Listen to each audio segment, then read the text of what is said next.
Hello, Covington County. Welcome to our Tuesday, the May 29th, 2018 edition of Good News Covington County with Brother John, Cousin Jared, and Cousin Tom. Our guest, usually our buddy Daniel's with us, but Daniel's off getting his security clearance checked out by the National Guard. Maybe we'll all be safe after this. The first segment of local news and information is brought to you courtesy of Joe Richburg and the team at JR's Lawnmower in Opp, Alabama. You'll be impressed by the quality of JR's people and the quality of the lines that Joe and his team carries. There's everything from Generac, Honda, and Kawasaki engines and power products like generators and even power washers to Cushman and Easy Go golf carts. They've also got the best selection of Big Green Egg, the grills, the cookers, and the merchandise that goes along with it that I've seen for miles and miles. If you need mowing and grounds maintenance equipment, from zero radius mowers like the Grasshopper or the Husqvarna, or weed trimmers from Steel, chainsaws or blowers from Steel and other people, go to see the people at JR's where they've got what you need to make outdoor work a pleasure. And they've got the parts to fix their equipment if you buy it from them. What's even better is they've got the part that they can fix their competitors' equipment with. Located at 1006 West Cummins Avenue in Opp, Alabama, JR's has what you need. Go by and see them or call them today at 334-493-9645. Now, I know we've all recognized that the weather is the big news here in Covington County for the past few days and its surrounding areas. Tropical storm Alberto arrived early for the hurricane season, which usually begins around June 1st. Alberto brought to our area higher than normal winds and heavy rains, leading to flooding and flash flooding in some areas, as well as street closures and downed trees. Andalusia streets were closed to traffic until 6 a.m. this Tuesday morning due to flooded areas. WKNI was out for a little while due to this power spike and the closed streets. Now, for more weather information, let's go to an article from the Andalusia Star News. This is from their staff reports. Wet weather continues in this area. Alberto's rain put county in possible flood area. Covington County was placed under a special tropical storm warning and was expected to get 4 to 8 inches of rain before what remains of subtropical storm Alberto moves through the area on Tuesday. The storm dampened some of the plans for the long Memorial Day weekend, traditionally celebrated with outdoor activities, and others were canceled, including the Memorial Day program planned for Monday at the Covington County Veterans Memorial. Flash flood warnings were issued Monday afternoon after a day of intermittent hard rains and light showers. The flash flood warnings were issued through 7 p.m. Tuesday, May 29th. That's today, with the National Weather Service predicting a 75% chance of rain on Tuesday. Alabama Governor Kay Ivey on Saturday issued a state of emergency ahead of the subtropical storm Alberto.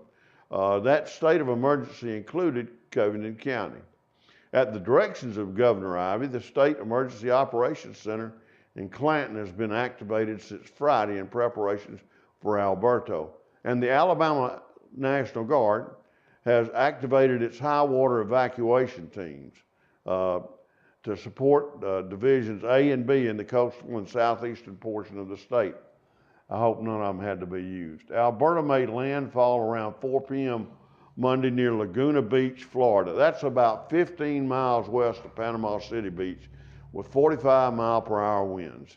At 5:30 Monday, the Choctawhatchee, Pea, and Yellow River watershed management areas had recorded 1.04 inches of rain over a 24-hour period at Yellow River on Highway 55 and only 0.67, that's 2/3 of an inch, during the same period on the Yellow River on Highway 84. For the month of May, only 2.68 inches have been recorded through yesterday at the Yellow River on Highway 55, and 3.56 inches have been recorded at Yellow River on Highway 84. Well, folks, we're going to take a break after this. We'll be back shortly with more news. Welcome back to Good News, Covington County. This segment of local information is brought to you by the Andalusia Tire Company, located at 850 Western Bypass in Andalusia.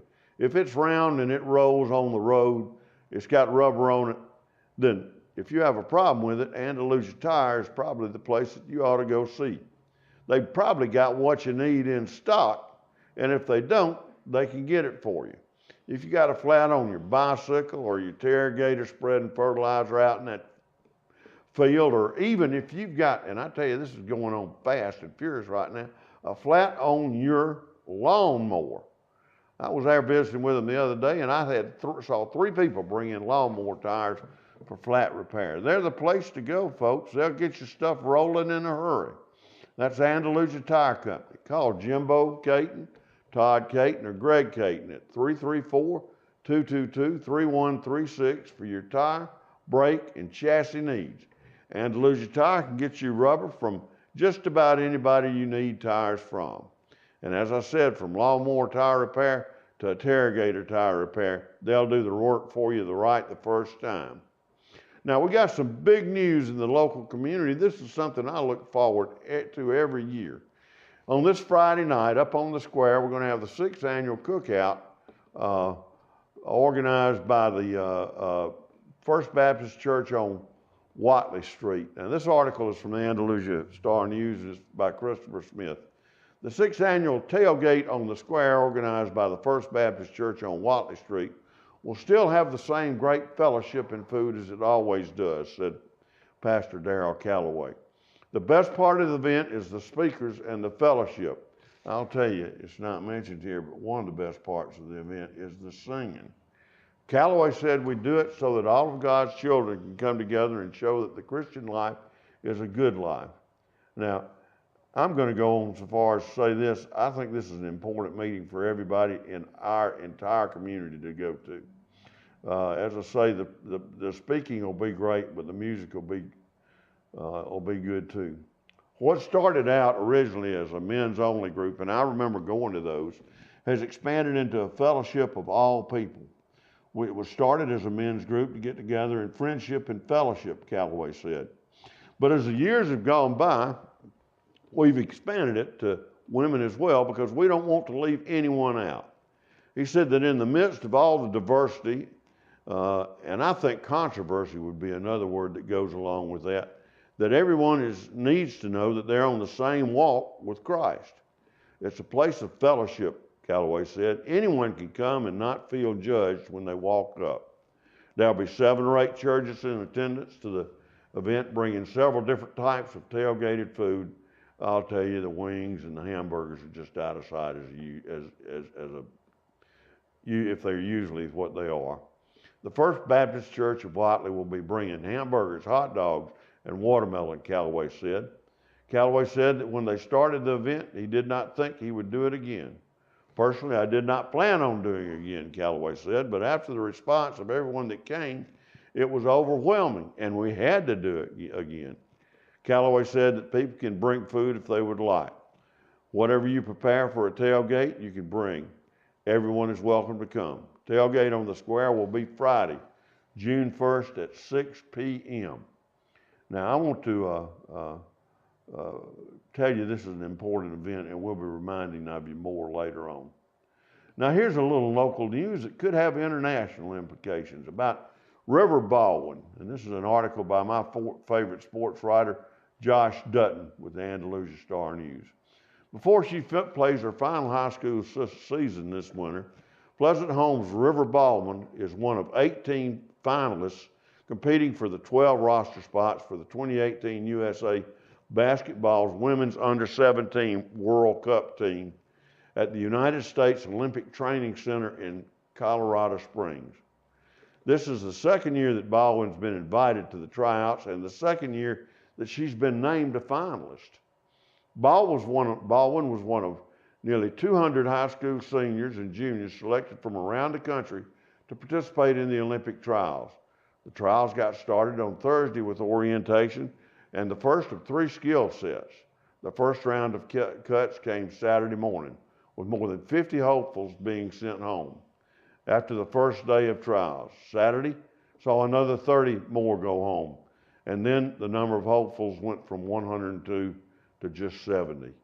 The list of cuts grew on Sunday as the numbers of athletes were cut down to 45. Baldwin was still one of the girls left fighting for a spot on the team. On Memorial Day, the list shrunk once again down to the final 18 players, and Baldwin was still in the hunt for a spot. On the starting 12, the final 18 will remain in Colorado Springs this week, where they will begin team practices. There will be a total of 16 practices between Monday and Wednesday. You tell me they're not working, that's 2 a day. On Wednesday or Thursday, 12 players will be selected to be the official members of the 2018 USA Basketball Women's World Cup team under 17. The remaining 6 players will be considered as alternates, and River was an alternate last year. Once the team is selected, the players will remain in Colorado Springs for practice until July 8th. Then on July 10th, the team will travel to Washington, D.C. for a couple of practices and a scrimmage. The team will begin competition on July 14th in Liepāja, Latvia. Canada, China, and Latvia will all be in the Latvian tournament. The World Cup preliminary round will begin July 18 in Minsk. That's Minsk, Belarus. Team USA will scrimmage Australia on July 18th and then scrimmage France on July 19th. Team USA opens the World Cup play against Italy on July 21 at 8:15 a.m. their time. What a great opportunity for a local athlete. We wish you the best, Rivers, and I mean that. Good luck to you and your family. This is a super event. Now, folks, after that great news, we're just going to have to stop and take a break and cool off. We'll be back shortly. Our next news is brought to you courtesy of Bauer Auto Parts, located at 304 East Cumming Avenue in Opp, Alabama. If you need auto parts, check out the best 4-letter word in auto parts, NAPA, at Bauer Auto Parts. Call Jamie or Jackie or any of the crew for that matter at 334-493-4017 for all your auto parts, heavy duty, and hydraulic system needs. Right now, they've got a special going on Mobile One Oil and Chicago Pneumatic Air Tubes. That's going to change at the end of this month, so stay tuned to see what else is going to be just ridiculously low priced. Don't miss out on the great deals that they have right now and look forward to others in the future. That's Bauer Auto Parts, B-O-W-E-R, your Napa store in Opp, Alabama. Well, I tell you what, this week, and I mean the whole week long, politics is going to be big business in Covington County as the primaries move closer. Expect cookouts, fish fries, speeches, and appearances from politicians all over the state as the sale of antacids for overeating, and greasy food go up. Covington County receives attention from multiple politicians as the state primary gets closer. Saturday, Tommy Ameson, candidate for the 2nd Congressional District, was in Andalusia for an interview that is presently airing on WKNI. Martha Roby, the incumbent 2nd District Congressperson for our district, is scheduled to be in town on Wednesday with a cookout that we'll have more announcements on later. Bobby Bright, one of Roby's opponents for the congressional seat, will also be back in town, as will Republican candidate Scott Dawson. On the Democratic Party side of things, Judge Sue Bell Cobb, Democratic candidate for governor, and Tabitha Eisner, Democratic challenger for U.S. House District Number 2, are both planning meetings in Andalusia on Sunday, June 3rd. We'll have interviews with both of those people later. There's more on politics from the Andalusia Star News, and I'm going to share that with you. This was a staff report. Candidates expected here Wednesday. With Alabama's primaries only a week away, at least 3 state and a regional candidate are planning to campaign in Covington County this week. The Andalusia Area Chamber of Commerce, in partnership with Power South, will host a fish fry for U.S. Representative Martha Roby from 11:30 a.m. until 1 p.m. on Wednesday. That will be up at the Buckboard Restaurant near Gant. Former U.S. Representative Bobby Bright, who is challenging Roby, will campaign in Andalusia at 11 a.m. on Wednesday. The gubernatorial candidate, Scott Dawson, will stop at Barrows in Andalusia at 9:45 on Wednesday and at the train depot in Opp at 10:45. That's all in the morning on Wednesday. Then we've got other events that will be occurring during the week. Also on Saturday, might as well announce this while we're talking about everybody else. Blake Turman, candidate for sheriff, will be having a fish fry at the Cypress Landing RV in North Covington County. That's on at the Cypress Landing RV Park. The Eagle Road Band will be playing contemporary Christian music from 11 a.m. until 2 p.m., and that's when the fish cooking will go on as well. Needed to just cover that with you and make sure that we understood all that was going on there. Now, in other news here in Covington County, the rain did a lot of things. And one of the things was it affected our Memorial Day remembrance. There's an article by Michelle Gerlach that talks about that in Andalusia Star News. Rainy weather canceled many Memorial Day activities, but the Three Knights Museum was open with its updated military display. Shown are a tribute to the U.S. Navy as well as the handwritten story of Private Sid Blair and photos of Ben Crumfoshi and Sergeant First Class Linton L. Mack. Blair was born in Andalusia about 1900, lied about his age to join the Army during World War I. His parents presented legal documents but were unable to get him released. He died in France July 15, 1918, a month before his 18th birthday, and was buried at the Meuse Argonne American Cemetery in France. I've been there. It's a moving place. It's that all gave some and some gave all is a true statement. Foshi, a Red Level native, died while serving with the Flying Tigers. The Flying Tigers was the nickname of the American volunteer group recruited and commanded by General Retired Claire Chennault to defend China from a Japanese invasion.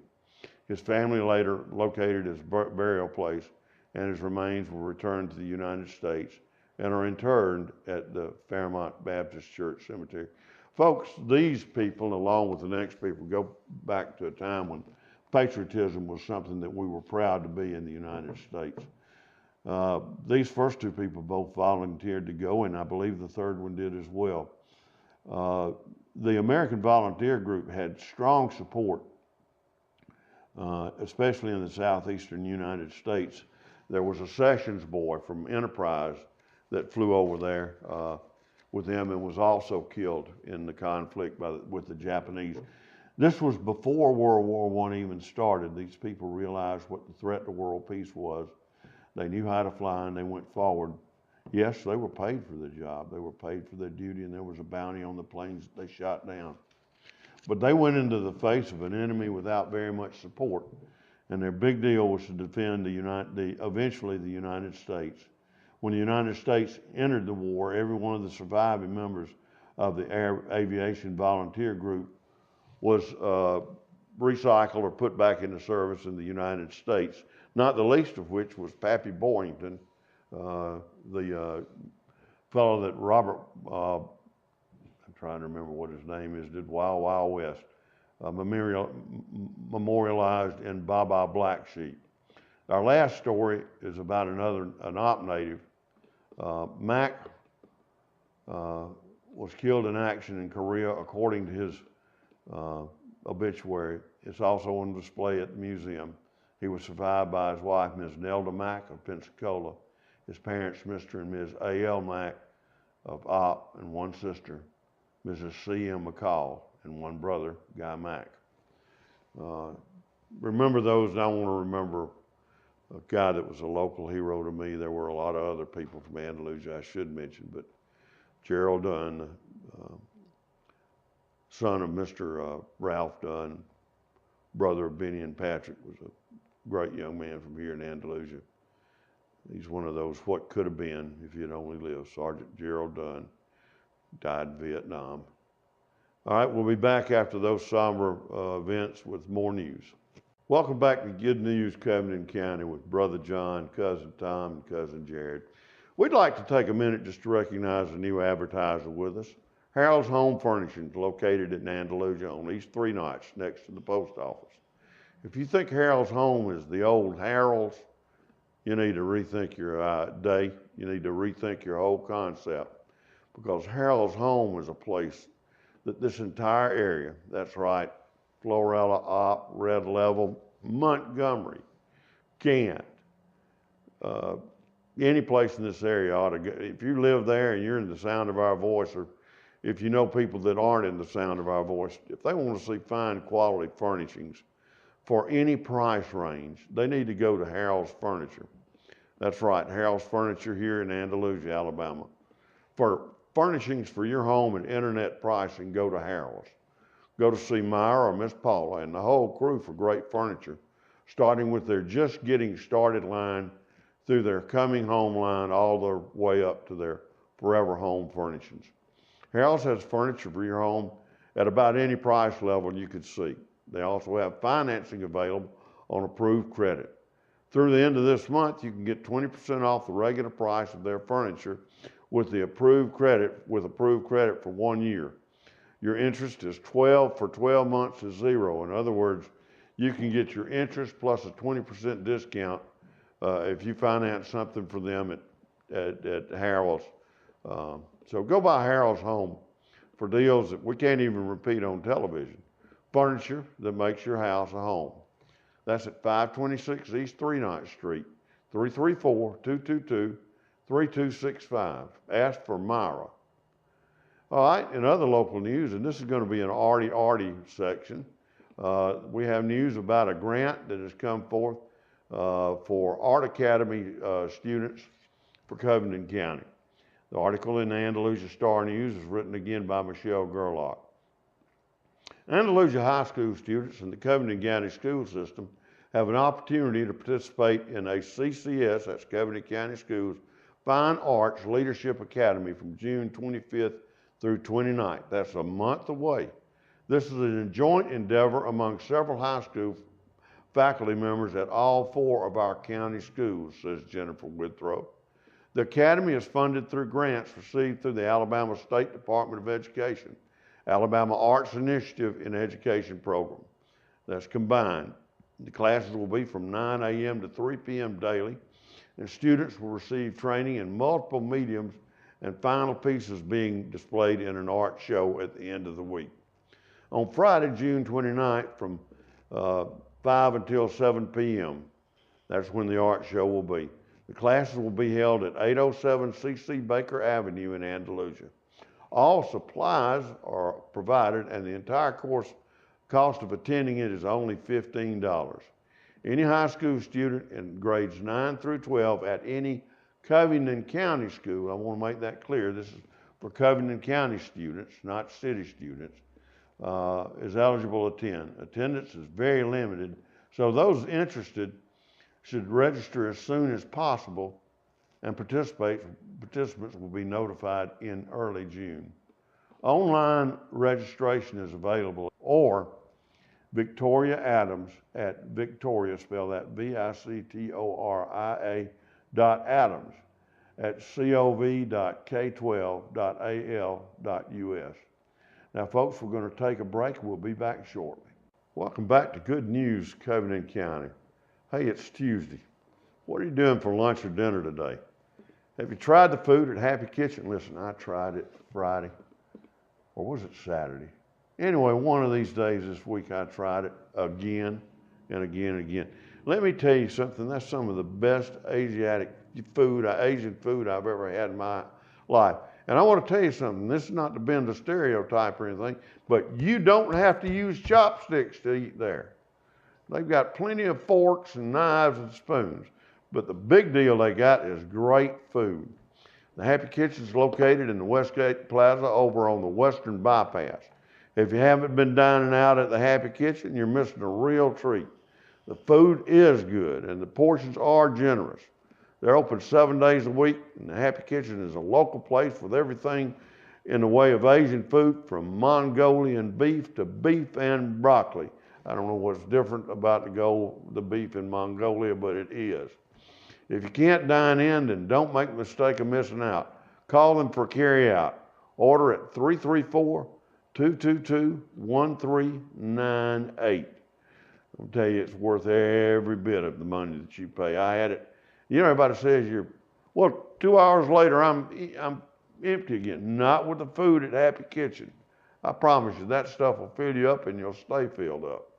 Now, here's a great article in the Andalusia Star News about something that's going on at a local gym. The article is by Christopher Smith. I'm going to go check this out in a little while. But it's about a local gym and a thing called the Silver Sneakers Project. Now, I'm a member of Blue Cross Blue Shield for the old and antiquated. And I've seen this program, but the only place I could go for it in the area was an op, but that's no more. After 3 years of trying to bring silver sneakers to Andalusia, Alabama, a fitness owner, Michael Jackson, has finally partnered with the company that tries to get senior citizens up and moving. Over the years, we've tried to get them to partner with us, Jackson said, but year after year, they would never want to come to this area. Finally, I called this year and they were interested. Jackson said the idea came to him because senior adults kept coming into the gym asking if they had any programs specifically for them. Silver Sneakers offers several benefits, including free unlimited, you hear that? Free unlimited access to every participating gym, fitness classes for all abilities, and access to all amenities. We wanted to bring this to Andalusia because we want to help older people get out of the house, and folks, that means that you live longer. Jackson said once we start getting enough people, we'll start getting different classes going, and Silver Sneakers will teach or send a trainer to teach our trainers to come in and train the elderly in the proper way in the program. Silver Sneakers partners with more than 60 Medicare Advantage and Medicare Supplement insurance plans. But Jackson said that even if a customer does not have a Medicare plan, they can still join at a reduced price. We already have a discounted price for senior citizens, so they can come and join if they want to and pay $25. To see if customers are eligible, all they have to do is go to Andalusia Health and Fitness and tell their name and birthday. Jackson can then check to see if they're eligible for the program. We all have grandparents and we want to help them. And what he's really saying is we've got all got grandparents, a lot of us still do, and we want to help them. We want to help them live longer. That's why we wanted to bring this program to the community. Silver Sneakers is only available for adults 65 and older. For more information, call Andalusia Health and Fitness at 334-582-2000. Now, I mentioned earlier that we've got a lot of art things going on right now, and we've got a couple of articles about that in the Andalusia Star News, starting with an article by Michelle Gerlach. Private art camps are being offered in Andalusia this summer. Kathy Powell will offer summer art lessons in rhythm and movement in art for several age groups from June 18th to 22nd. Classes for age 4, 5, and 6 are set from 1 until 1:45 p.m. The class is designed for young artists with big imaginations and short attention plans, and it will provide appropriate music, creative movement, and messy art in several mediums. Classes for elementary grades are set for 2 until 3 p.m. The class incorporates art appreciation and children's literature. Classes for junior high and high school students are set from 3:30 until 4:30 each day. Now, this class is designed for more mature artists who want to learn more about sketching, drawing, and it draws upon the techniques from the book, The New Drawing on the Right Side of the Brain by Betty Edwards. The classes are $100 and there is a limited availability of spots. To sign up, email Powell at Powell, P-O-W-E-L-L-C, at Andalusia, A-N-D-A-L-U-S-I-A, .k.12.al.us. The classes will be held at First Presbyterian Church. The Opp Cultural Arts Center is offering art camps for several age groups this summer. However, all camps are full except for the camps for the 3rd and 4th graders. They're already full, in other words. Classes are open for these students from 10:30 a.m. until noon, with classes offered in June and July. The June camp is set from June 11th through the 15th, with the July camp from July 16th to 20th. Classes are $100, and for additional information, call the Arts Center at 334-764-4611 or email op, capital O, op, PP, capital C, cultural, CULTURAL, capital A, arts, at gmail.com. The LAAC in Andalusia also is expected to offer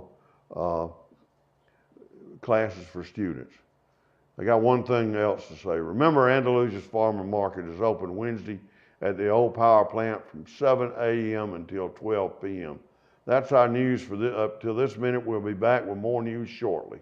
Our final news, weather, buzzard report, interesting outdoor news, and fishing tables are brought to you by Anthony King and all the outfitters and guides at Fletcher's Outdoors in Andalusia. Listen, if you need expert advice on what's biting at the local lakes, ask the folks at Fletcher's. They'll tell you what's biting, and they'll tell you what they're biting on. For all your hunting and fishing needs, even the coolers and ice, check with Fletcher's Outdoors, located at the corner of Martin Luther King Bypass and Brooklyn Road. Oh yeah, if you're hungry, Fletcher's has a breakfast and a lunch buffet to die for. They're worth waking up early for, truthfully. Now, we're going to start out with a story that I didn't cover in the early things. It was something I got off the internet and I forgot to do last week. And it's a wild and crazy and woolly story, literally. Got it off the internet. It's got to be true.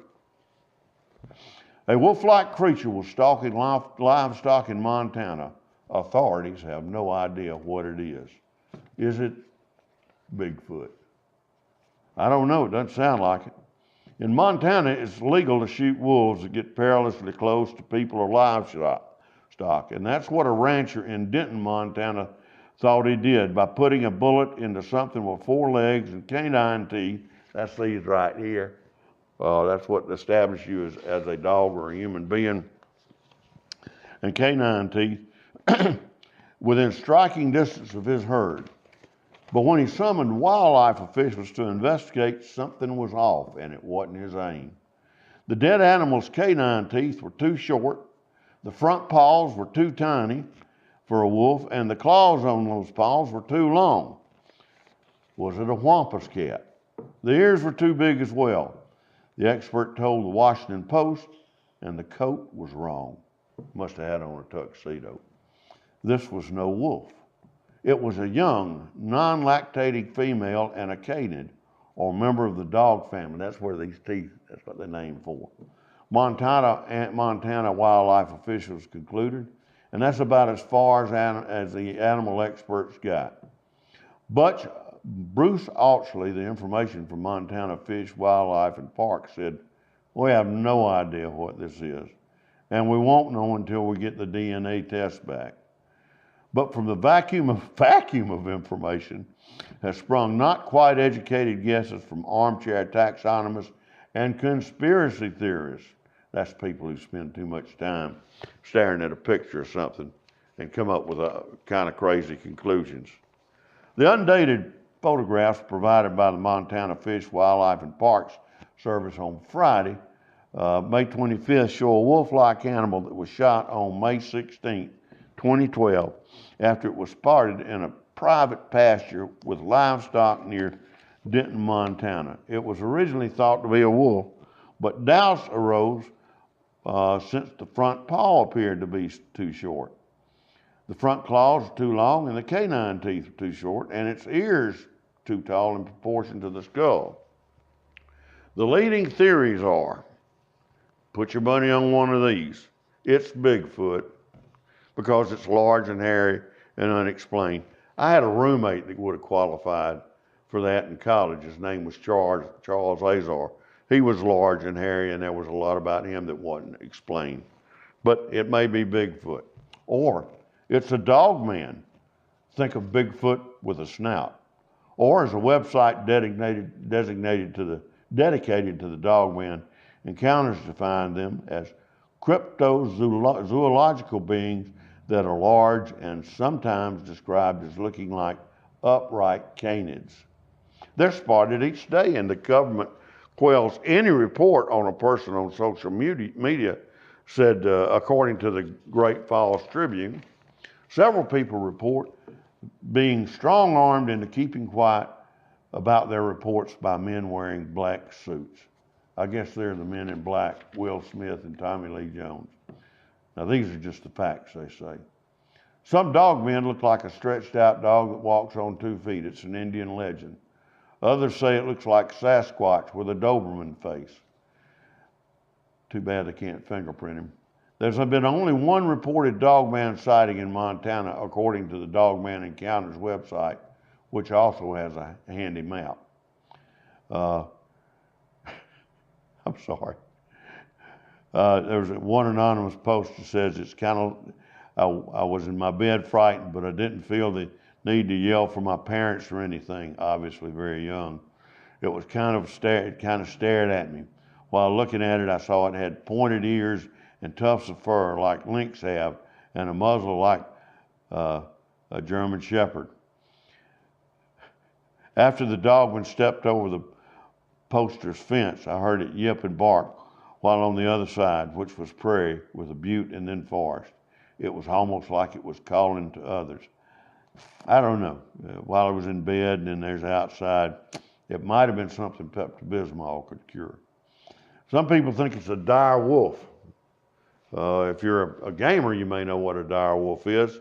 That creature will get close to livestock, and it's a creature, if you play Game of Thrones, you might be interested in. Dire wolves were native to the Americas, and they're larger than their cousins, the gray wolf. But they've been extinct more than 10,000 years. They wandered around when the mammoths and the saber-tooths were in the neighborhood. Thousands of dire wolf skeletons have been found at La Brea tar pits, according to the BBC. Ockley, the Montana Fish, Wildlife, and Park, says they don't put much in any theory. In fact, he says, first off, Dire Wolf was a wonderful song by the Grateful Dead in about 1971. I know, I listened to it a lot.